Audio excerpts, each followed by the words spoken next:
The night my best friend proposed to his girlfriend was supposed to be one of celebration, laughter, and love. The restaurant had been decorated beautifully, fairy lights draped across the patio, music soft and romantic in the background.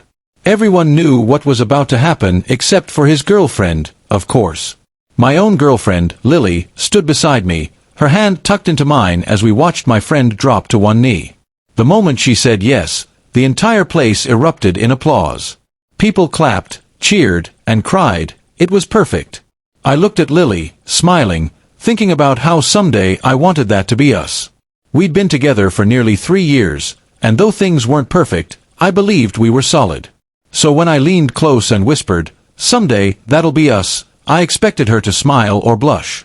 Instead, she laughed, a short, sharp laugh that caught me completely off guard. "You," she said quietly, still smiling but not kindly. "You're sweet, but I'd never say yes to something like that." Her words hit harder than I expected. "What do you mean?" I asked, half laughing, hoping she was joking. She took a sip of her wine, eyes still on the newly engaged couple. "I just mean, you're not exactly the kind of guy I see myself marrying." My throat went dry. "Then what kind of guy do you see yourself marrying?" She shrugged. "Someone more driven, I guess. Someone who knows where he's going. You're comfortable, and that's fine, but I need someone who makes me want to chase life, not settle into it." Her voice wasn't cruel, but it was honest, painfully so. I forced a smile, pretending not to care, pretending it was just a casual comment.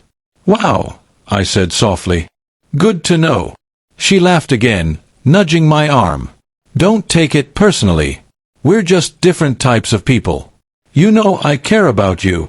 I nodded, though I couldn't find the words to respond. The applause faded, and the music grew louder as people moved around to congratulate the couple. Lily joined them, smiling and chatting, as if she hadn't just told me I wasn't enough. I stood there, frozen, surrounded by celebration but feeling completely invisible. That night, after the party, the drive home was silent. She hummed along to the radio, scrolling through her phone, while I stared straight ahead, every mile heavier than the last.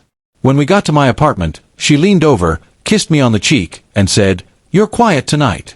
Don't overthink what I said, okay? I just meant I'm not ready for that kind of commitment." I nodded, forcing a tight smile. "Yeah, I get it. But I didn't get it. Not really."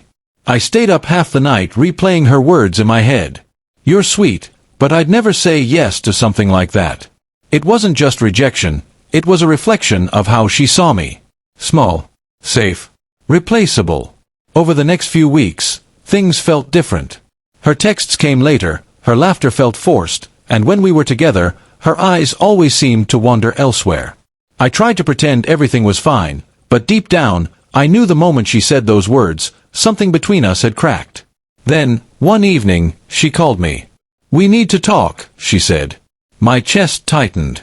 She came over, nervous, pacing before she finally said it. "I think we should take a break. You're amazing, but I don't think we want the same future." I didn't argue.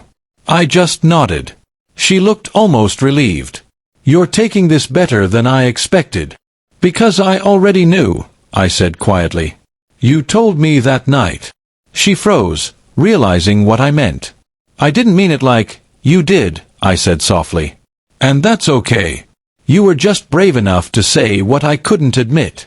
I loved you more than you loved me." There was nothing left to say after that. She left, and the door closed behind her with a finality that hurt and healed all at once. Months passed, and I focused on rebuilding myself, on finding that drive she said I lacked. I didn't do it for revenge. I did it because she was right in one way. I had gotten too comfortable. A year later, my friend invited me to his wedding, and I went, standing in the same spot where I'd once been told I wasn't enough. But this time, I smiled, not because I'd forgotten, but because I finally understood.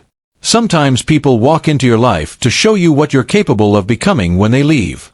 And as the music played and love filled the air again, I realized I didn't need anyone to say yes to validate my worth. The only acceptance I ever needed was my own.